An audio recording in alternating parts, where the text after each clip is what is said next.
अस्सलाम वालेकुम फ्रेंड्स, आज की वीडियो में मैं आपको बताने लगा हूं कि रश किन दिनों में ज़्यादा होता है, उम्रा किन दिनों में महंगा हो जाता है। और कुछ लोग जो हैं वो रश में आना पसंद करते हैं, कुछ लोग नॉर्मल डेज़ में। तो फ्रेंड्स, आपको पता है कि जैसे ही हज ख़त्म होता है, ट्रैवल एजेंटों के पास बात करने का भी टाइम नहीं होता, क्योंकि उनके पास 100 पासपोर्ट लेके लोगों ने पहले ही जमा करवाए होते हैं कि जैसे ही उम्रा वीज़ा ओपन होगा आपने हमारा वीज़ा अप्लाई कर देना है। तो फ्रेंड्स, मुहर्रम में इतना ज़्यादा रश होता है और इतना महंगा उम्रा हो जाता है, जहाज़ों में सीटें नहीं मिलती, होटलों में आपको जगह नहीं मिलती, क्योंकि बुकिंग बहुत ज़्यादा होना शुरू हो जाती है। तो मुहर्रम में बहुत ज़्यादा रश होता है, उम्रा महंगा होता है। अगर आप रश में उम्रा करना पसंद करते हैं, सेकंड आपको सबको पता ही है, सेकंड नंबर पे रमज़ानुल मुबारक है।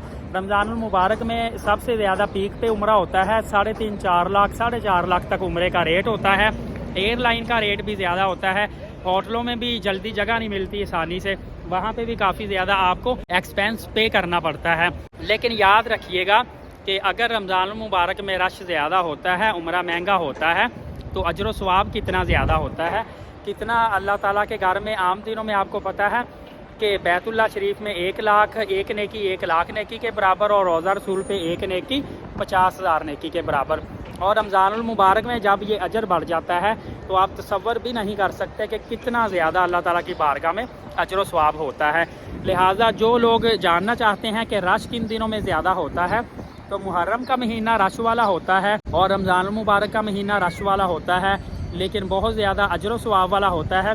हर बंदा, जितना भी रश हो, जो बंदा हजर अस्वद का बोसा लेने की कोशिश करता है वो भी कामयाब हो जाता है, और ऐसे लोग जो कि रियाजुल जन्नह में जाने की कोशिश करते हैं वो भी कामयाब हो जाते हैं। वो किसी समझदार बंदे ने कहा है ना कि इम्पॉसिबल चीज़ तब तक होती है जब तक आप ये कहते हैं कि मैं ये नहीं कर सकता, या आप करने की कोशिश नहीं करते। जब आप काम करते हैं तो वो इम्पॉसिबल जो है वो पॉसिबल खुद ब खुद होना शुरू हो जाता है।